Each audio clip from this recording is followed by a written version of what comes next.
All right, let's go ahead and finish up with part 3 of our discussion of substance abuse, and we're going to move on and talk about the drug category of opioids.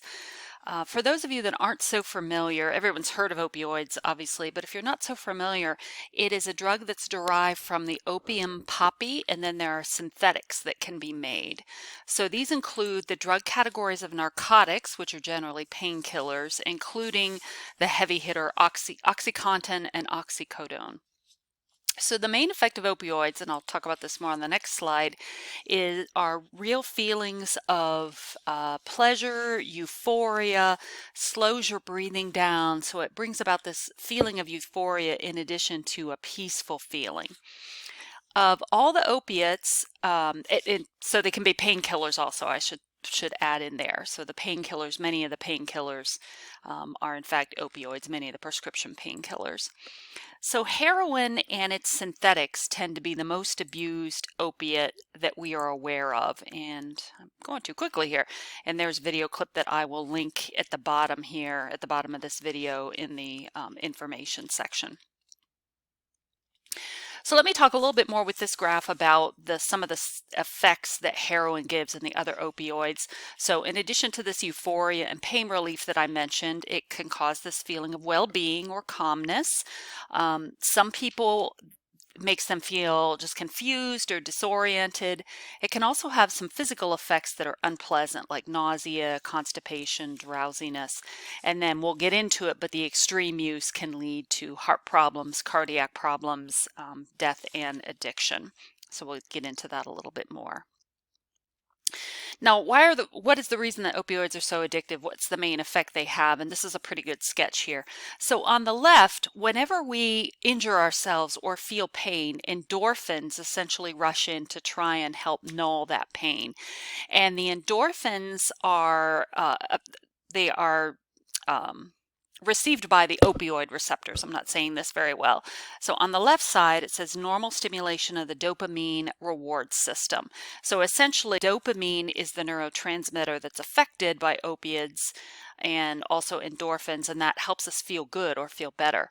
But when you take opioids, whether it's synthetic or heroin or another opioid, it basically involves this cascade of stimuli to the dopamine reward system. I'm going to talk about that a little bit more, but it's like excessive dopamine release and stimulation. So the effects of opioids are just so much greater than the normal endorphins and painkiller system that our body tends to have.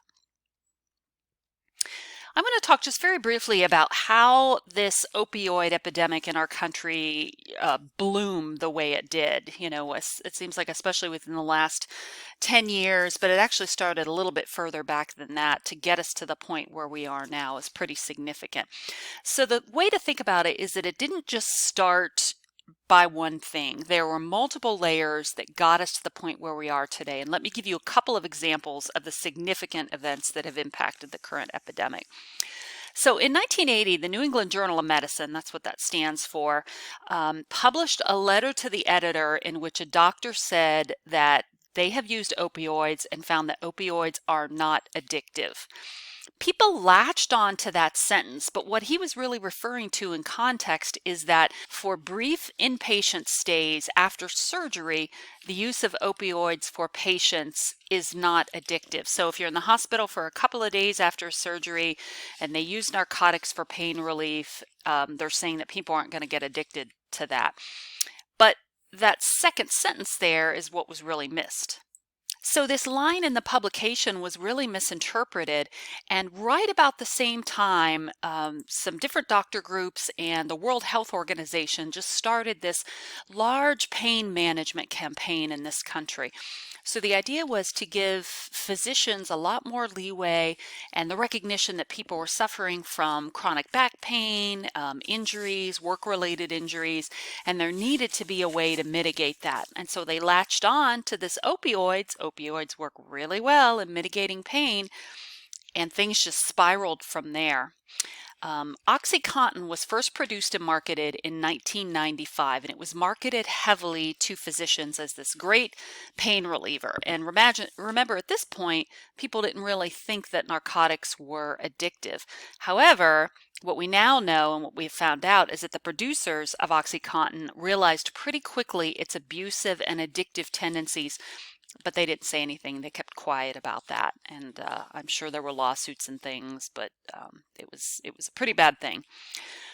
So things continued, and then in 2010, doctors groups and the American Medical Association attempted to encourage doctors to cut back on their opioid prescriptions, the RX prescriptions. So encouraging doctors to figure out how to help patients manage their pain other than just opioid prescriptions. So since people weren't getting their opioids renewed, they turned to other means of cutting their pain, for example, like heroin. And so heroin overdoses really started to increase in this country right around the turn 2010 or so. And because heroin tended to be expensive, synthetics began to emerge. So around 2013, fentanyl began to be used as kind of a synthetic heroin and a way to help people manage their pain without paying the price for heroin. So that gives you a little bit of history and context. Now what I'd like to do is move on to some statistics, both US and Ohio is what we're interested in particularly. So just to give you some examples here, the latest statistics I found were for 2017 and found in Ohio there were 4,293 overdose deaths in Ohio, and that's a ratio of 39 per 100,000 people. We are second, and I think we still remain second in the US in terms of overdoses with opioids. Now, we're going to see here in a few minutes, these are all drug overdoses, but a lot of them were from opioids. In comparison, in the United States, there's about 130 deaths per day from opioid overdoses. So in 2017 total, there were 47,600 overdoses due to drug overdose, all drugs together, and that makes about 15 per 100,000. So we're comparing the 15 per 100,000 in the US to the Ohio ratio, which is 39 per 100,000. So Ohio is above the national average in terms of drug overdose deaths. The greatest increase has come with synthetic opioids. So in 2012, there were 139 deaths in Ohio due to synthetic opioids. In 2017, look at that, 5 years later, 3,500 deaths due to synthetic opioids in Ohio. This next graph will explain that and show that a little bit more. There we go. Okay, so the number of overdose deaths involving opioids in Ohio by opioid category. So what you can see here is that in the year 2017, there were 4,200 deaths due to drug overdoses. 3,500 of those were due to synthetic opioids. About 1,000 of those due to heroin, and then almost 1,000 due to prescription opioids, so things like OxyContin. So, and you can see the progression as the years have gone along. So we actually have had a slight drop due to heroin, and that's partly because the synthetics are much cheaper, unfortunately, and easier to obtain, and as we'll see, also much more deadly. Now let's talk about this one for a minute, the prescription opioids, information about that. We know that this whole thing really got started because of prescription opioids. Physicians were trying to help their patients manage their pain, and so were prescribing medications that certainly had some high addictive properties. This number has actually gotten a little bit better in Ohio. In 2017, physicians in Ohio wrote an average of 64 opioid prescriptions per 100 people. Now, that's still pretty high. That's a lot of opioid prescriptions, but it's better than it was in 2010 because in that year, physicians were writing 102 prescriptions per 100 people. So people were getting multiple doses of opioids to manage their pain. This next chart is a really interesting one that shows you, and this is from 2018, the most prescribed medication in each of the 50 states. So here in Ohio, our most prescribed medication is lisinopril, which is actually high blood pressure medication. So we seem to have high blood pressure problems here. The light blue, which are most states, that's Synthroid, so that's a thyroid medication. And then we've got, let's see, one state, what is this, South Carolina here? Their top one was Adderall, but the one we're interested in looking at really here is the hydrocodone, Vicodin. So here we've got, look at all these states where the number one prescribed medication is that prescription painkiller. Quite a few, hydrocodone, that's a narcotic. And then we have, it looks to me like one state here, and that's Tennessee, where I'm struggling on pronouncing this, buprenorphine, or naloxone. So that's a medication to combat opioid use and opioid abuse. So Tennessee, by what I can see, is really the only state where that one is the leading one. But what's scary is all these states where narcotics are the top prescribed medication. That's pretty significant. Now, how about the number of deaths in Ohio involving prescription opioids? And here we have an interesting phenomenon. So we can see over the years the number of overdose deaths involving prescription opioids has been increasing over the years. And we've got the last year here, 2017. At the same time, the number of prescriptions written has been going down. So even though physicians are writing fewer prescriptions, people are obtaining it illegally or through other places to keep that rate going up. So that's a scary phenomenon we're seeing here. Just one other little description of statistics here as far as prescription drugs are concerned. A survey done a number of years ago found that 9% of high school seniors reported that they had tried hydrocodone. I know how to pronounce that. What am I doing? Hydrocodone, when they did not have a prescription for it. And 5% report that they have tried oxycodone. So that's, my guess is this is a few years older. It may be even higher now. But what we're saying is that kids are getting a hold of these medications, and most of the time it's from their parents' own medicine cabinet. So one of the advisories for parents with teenagers is to keep medications like that locked up. I will link this at the end of the video here. And the other thing I want to point out with all of these opioids is that there is a rising rate of HIV transmission from some of this. You know, we don't hear much about HIV anymore, and sometimes people think, you know, is that still a problem? It's absolutely still a problem, but the risk is coming now from IV drug transmission and needle transmission rather than from other types of behavior. So that's why we're seeing in a lot of communities needle exchange programs starting, and other ways to try and keep people safe. Okay, the main synthetic kind of medication drug I want to talk about is fentanyl, and we're hearing an awful lot about this, and this is becoming more and more responsible for a lot of overdose deaths. It is a synthetic opioid that is between 50 and 100 times more potent than heroin. And occasionally on the news you'll see a story where they'll talk about just a little speck of fentanyl, depending on the potency, is enough to cause some serious harm to people. They are the most common drugs. The synthetics are the most common drugs right now implicated in overdose deaths. So we look at this chart here, the number of deaths involving synthetic opioids, and of course we've seen this escalate just incredibly over the years. And so the provisional data that we had from 2017 has attributed in this country almost 30,000 deaths to fentanyl and other kinds of synthetics. So the big danger with fentanyl is in mixing it with other opioids, because the other opioids are more expensive, so they can cut them or mix them with fentanyl, give people a little bit more as far as weight, and they are cheaper, but they are absolutely deadly. And the big problem is when people buy drugs, they don't really know what they're getting. You know, even if they get it from a trusted source, they don't know where that source got it from. So when people overdose on fentanyl, what typically happens is that their breathing slows down and then stops. And this, of course, leads to hypoxia, which is a lack of oxygen.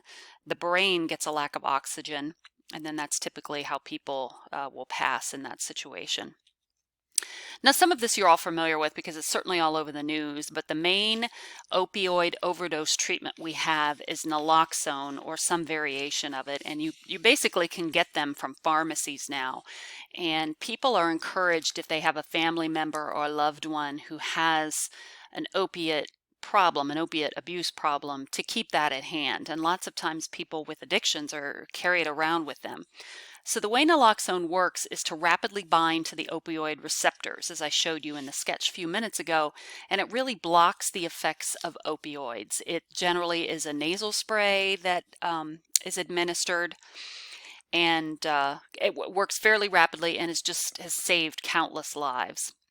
Now, when people are hooked on fentanyl and start to withdraw from them, the effects are just horrible, and that's why people tend to reuse again and again. They feel like they have the flu, muscle aches, diarrhea, terrible cravings, vomiting. So it's extremely unpleasant, just like with the other opioids. And honestly, the withdrawal symptoms are the part that keeps people using again and again because they just can't tolerate them.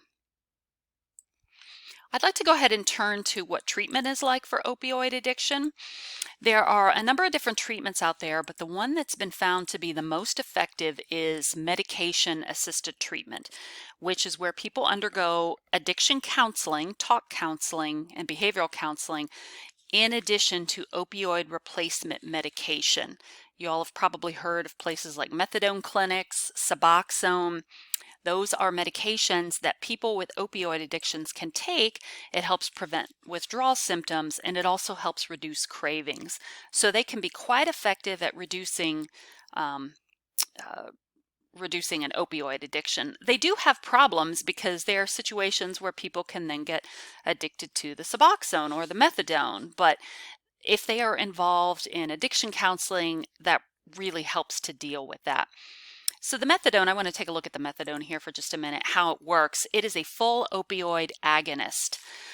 So what it means is it prevents the withdrawal symptoms by, if you think about those neurotransmitters in the postsynaptic neuron, it binds to and fully activates the opioid receptors. So it can help stop some of the reactions that people have to opioids and stop those withdrawal symptoms also. Now, methadone has to be administered under a physician's care or a clinic's care. It's not something that's just given to people. They are put in programs that, as I say, there are highly structured, and people learn how to administer it carefully and properly, and then they can, if they experience any withdrawal symptoms, they are closely monitored. MAT is not the only treatment. There is kind of the AA model, which is abstinence-only treatment. So this is where people just undergo behavioral counseling without the medication replacement. And they find that the medication replacement, the medication-assisted, is the best treatment. So one big study done in 2015, which had about 375 subjects in it, people were followed for a period of 42 months once they began their treatment. And at the end of 42 months, they found that about a third of the subjects were off of both opioids and the Suboxone and the methadone. So they were off of all substances. After 42 months, about 30% of them were off the opioids, but they were still on the medication-assisted treatment, and the hope is to wean them off of that. But then we've also got 39% who have relapsed during this time. The relapse rate for this drug and for this treatment is very high. It's something that oftentimes takes people several times to try and get off of these drugs. But this is versus people who underwent the abstinence only. The vast majority of people who had undergone the abstinence-only treatment have relapsed within 12 months. So really, this is very significant evidence that the medication-assisted therapy is the way to go. Now, this video, if you're up to it, I would like you to take a look at this. I'm going to link it in the information section here, but it's just a pretty good short video that looks at a number of things. It looks at treatment, it looks at the toll, it tries to get into the mind of a person who is a substance abuse individual. It does show some drug use, but it's pretty short. So if you can do it, go ahead and take a look at that. Okay, well, let's go ahead and move on to the last category of drugs I want to talk about just very briefly. Heroin was the main component of what I wanted to discuss, and that is stimulants. So these would be medications. I don't know why I keep saying medications. Drugs like methamphetamine, which of course causes euphoria. People tend to really like the hit to the libido they take. It increases self-esteem. And again, it's a cascade of dopamine release with these medications. So they work pretty much the same way. There are terrible withdrawal effects from this. Withdrawal is long-term. There can be some significant heart damage. The withdrawal symptoms can sometimes last for a year or two. And so people definitely can overdose from this drug and also can die from the withdrawal effects. So that's really all I'm going to say about stimulants here. What I'd like to turn to and spend more time is looking at just the overall causes of substance use disorders and then how we treat these. The first thing to know is that substance abuse is really caused by a combination of biological and psychosocial factors. So there's a lot of questions to think about here. For example, why can some people use drugs but they don't end up abusing them? Or why can some people stop or moderate their use after dependence, but other people can't do that?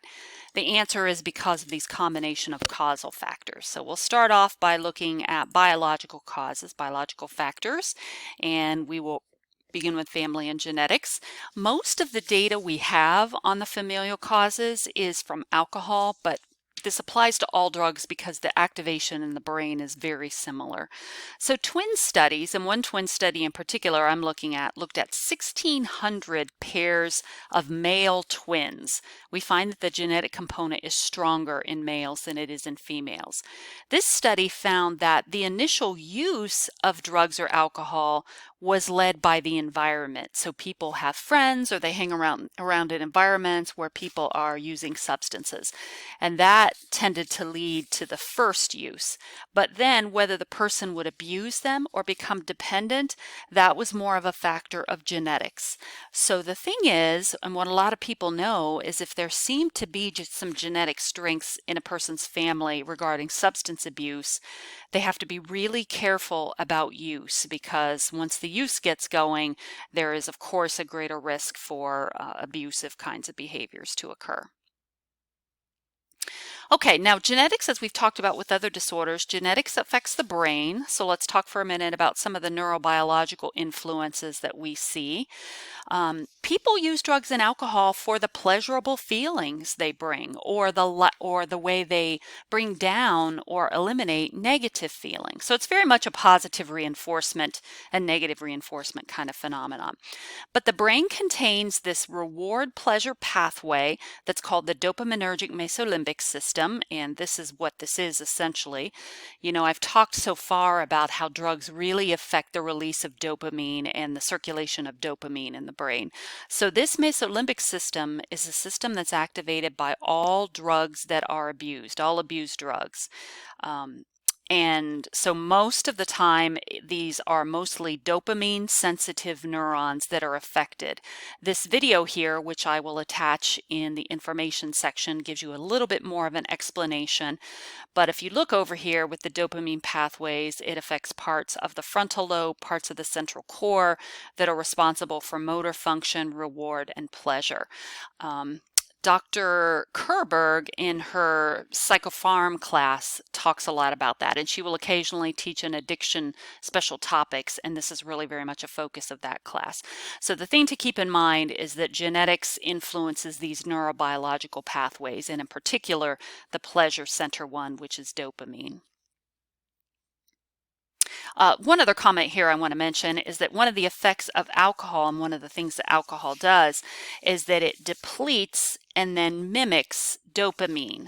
So the way that alcohol acts is very similar to other drugs, but it essentially changes the brain. It changes the way the brain functions, and it can do that permanently for people who are long-term substance users. This video is another one I would like you to take a look at that's very interesting. It's a little bit more of a scientific take on why people relapse. It's really fascinating how they can look at people who have been doing really well in their survival and their recovery from substance abuse, and then how and why they relapse. So I will also link that in the information section. All these videos are really brief. Okay, so let's take a look a little bit more at the link, and I mentioned males tend to be more susceptible. Some research has found that if we take sons of fathers who had an alcohol problem versus sons of fathers that did not have an alcohol problem, we find that the sons of the substance abusing father are more sensitive to the initial positive effects of alcohol and less sensitive to the later negative effects of alcohol. So they find alcohol more appealing, they find the effects of alcohol just greater, they're more sensitive to it than this other group, and they also aren't as bothered by the hangovers, the yucky feeling you get, the blackouts. So those two things together, the more sensitive to the positive effects and the less sensitive to the negative effects, really set up a dangerous precedent as far as becoming abusing that medication, that drug. Just a couple other random things we know about alcohol use and genetic transmission and physiological effects and such. I know I've mentioned that the earlier that people start using alcohol, generally the more negative the outcome. So studies have found that for boys, the average age at which they first try alcohol is 11. Now that's average. So remember, quite a few people are above that age, and then there are quite a few people who are lower than that age. And for girls, it's 13. But whatever the case, we know that kids who use alcohol as teens are 65% more likelihood to abuse alcohol as adults versus those who wait until 21. To my knowledge, this has not been done with other drugs, but because alcohol is usually the first drug that people try under this category, that's the one they've investigated. So the bottom line is holding off on trying alcohol and alcohol use as long as possible bodes much better for the future. Now, how about with respect to psychological causes? Move away from the biological causes. And of course, the psychological ones interact with the biological causes. So the first one we'll have to look at is, of course, positive reinforcement. All drugs provide a pleasurable experience. That's the main reason that people start taking them in the first place. So with positive reinforcement, there's the expectation that each time you use the drug, it will continue to bring positive feelings. But there's also as equally a big a role as negative reinforcement.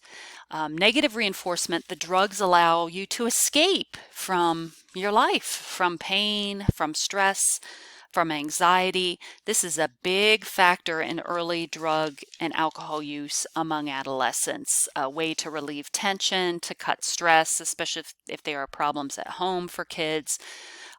It's just huge. But the problem is it becomes a cycle, and you eventually have to take more and more of the drug or the alcohol to avoid that crash that comes following drug use.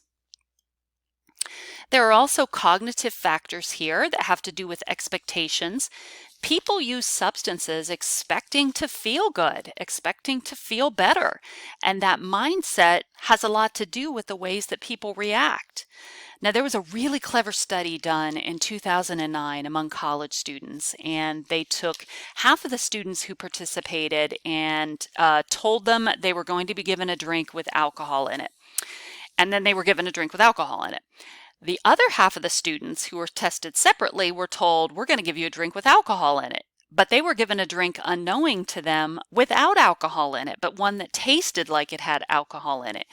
And then what they did was put all those students into situations where they were observing them. It was some kind of a social situation where they had to interact and solve puzzles or solve problems, something like that. And they were observed, and they found that these two groups behaved exactly the same way. So the people who thought they were drinking alcohol behaved in the normal way you would expect people. people to behave after they have been drinking. But the people who just thought they were getting alcohol, even though they didn't really have it, were behaving the same way. So what that showed us is that the expectations are just a huge part of substance abuse. People will use because they expect that they're going to feel good. So a strange little placebo effect came out right there. You know, in this picture here, we're taught very early on to turn to substances to help us feel better. I'm nothing without my coffee in the morning. I won't talk to you until I have my coffee in the morning. And then is it 5 o'clock yet? It's time for my drink. I can't do without my drink at 5 o'clock. So really from the time we're small, we're kind of taught to use substances. I mean, for kids, it's candy, right? So kids having problems, not doing well, having a little tantrum, whatever, you give them candy. So we learn to ingest things to feel better from an early age. And then we have some social causes here. Some studies have found that lower levels of parental monitoring tend to lead to friendships with kids who are more likely to use substances. So it's important for parents to know who their kids' friends are, know who they're hanging out with, and then step in and intervene if they think there's a problem and the kids are not behaving in ways that they want for their child. All right, well, let's move on to the last thing here, the treatment of substance use disorders. Now, the outlook for treatment of substance abuse disorders depends very much on the person's motivation for seeking treatment. Unfortunately, seeking treatment willingly isn't very common. Less than 25% of people who meet the criteria for substance abuse disorders actually seek treatment for it. And oftentimes those who seek treatment are doing so because they're being threatened by friends or family, or they're being forced to. Those who are being forced to seek treatment generally do not do as well, as I'm sure you can imagine. And then the mindset that a person has also has quite a bit to do with it. People who see their alcoholism or their substance abuse as a disease are less likely to seek mental health treatment. They may seek physical treatment from a physician, but they're less likely to see treatment because they're not accepting responsibility for it generally. If people see it as a disease, they can't really help it. So that's kind of an interesting dichotomy there. So here's some of the treatments. We've already talked about the treatment for opioids, so let's do alcoholism and other drugs. There are biological treatments available. We've already talked about the naltrexone, and then there are aversive drugs like antabuse that's featured up there. And I don't know, honestly, how often that's used anymore. I know that naltrexone has been used to treat alcoholism as well as some of the opioid. But antabuse is a medication that works by aversive conditioning. So think about by behavioral therapy and aversive conditioning. It works because a person takes the antabuse, they know they're taking it, and then when they try and drink on top of that, they get ill, and I mean violently ill, really sick. So the idea is people start to form an association between alcohol and the sickness, and that turns them away from alcohol. But of course, the big problem here is that you have to keep taking the medication, the antabuse, in order for it to keep working. So people really could stop any time, and then eventually they may lose that association. So the way to think about it is that biological treatments are fine along with behavioral treatment. So again, think that medication-assisted therapy. Biological treatment by itself is unlikely to do much of anything. So what are the psychological treatments for substance abuse disorders? There are behavioral treatments that are used. There are cognitive treatments that are used. So for example, cognitive behavior therapy helps to modify the patient's expectations from their drug use and behaviors, and then manage triggers and stress. And I'm going to have you read about this a little bit more in your textbook, but identifying triggers is really important. There are therapies which emphasize contingency management, and that uses kind of a voucher system. because it gives patients points based on negative drug tests. So it's really a positive reinforcement kind of treatment, and they can use points to earn items that relate to healthy living. And then there's a type of treatment that's been used and really is up and coming called motivational interviewing. It's an interesting kind of therapy. It's a patient-centered counseling that addresses a patient's mixed feelings to change. Because most of the time when people come in with a substance abuse problem, they want to change, but they also are scared of giving up and worried about giving up something that has helped them for so long.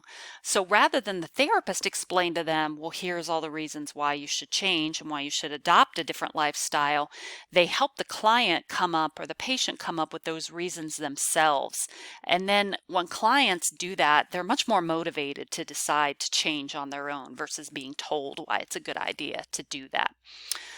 So those are some different kinds of counseling treatments. And then, of course, a large portion of the time when people are in rehab or treatment for a substance abuse disorder, it's recommended that they work some kind of program if that fits in with their personal beliefs.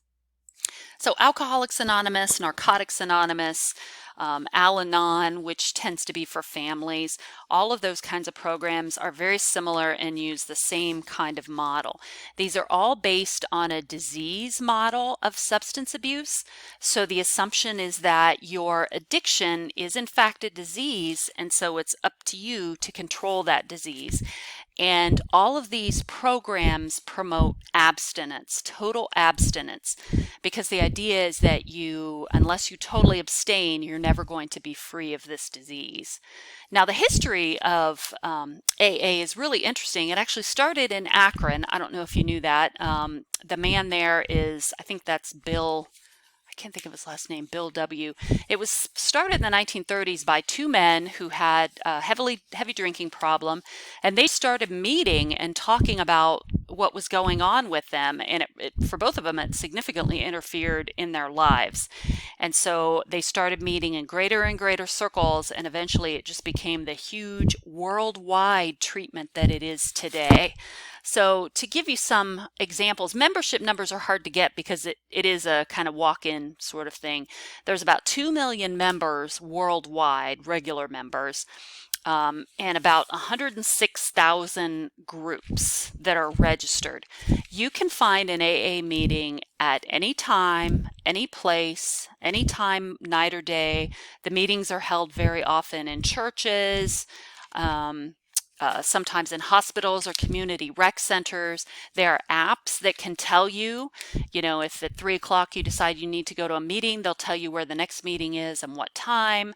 They are in vacation spots. For example, I love going on cruises, and every cruise I've gone on, they always, those are just saturated with alcohol, those kinds of situations. So a couple times a day there were AA meetings, and you knew that because when you looked at the schedule of activities for the day, on every cruise ship I've been on, it's labeled as Friends of Bill W, meeting at 3 o'clock in the, community room or whatever. So Friends of Bill W, that's the code for an AA meeting. So they are lifesavers for people who need them. The interesting thing about AA is that it is a self-help group. It's a non-professional group based on peer support. We don't have great research on AA because they don't keep notes, they don't keep minutes, they don't have records. There are different kinds of meetings. Some are closed, which means you have to be actively in recovery to go. Others are open, which means that anyone can go. They have some meetings where somebody will give a talk about their recovery. There are other meetings where people are invited to talk. But a lot of the meetings you can just go and listen. If you're thinking about going into recovery or in early stages of recovery, you can go and get that support. They don't ask your last name. That's the anonymous part of it. So it's non-professional counseling, group and peer support. There is not a religious affiliation with it, although spiritual development is key, as we're going to see here in a moment. It doesn't cost anything. As I said, they don't keep any records, so it's really just a lifesaver for many people.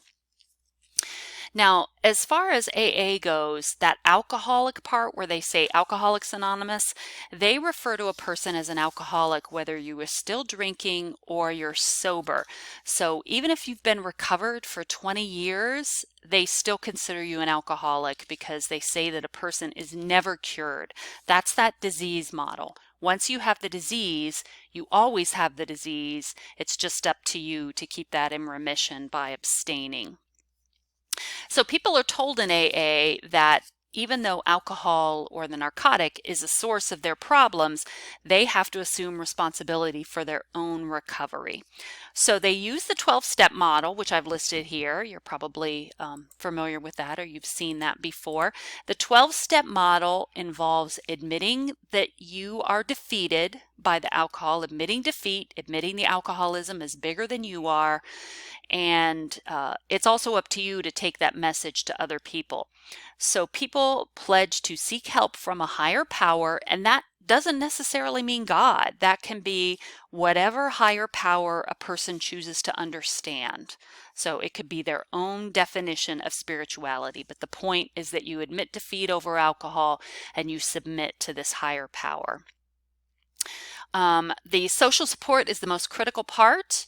People who are new will get a sponsor. They will ask somebody to be their sponsor.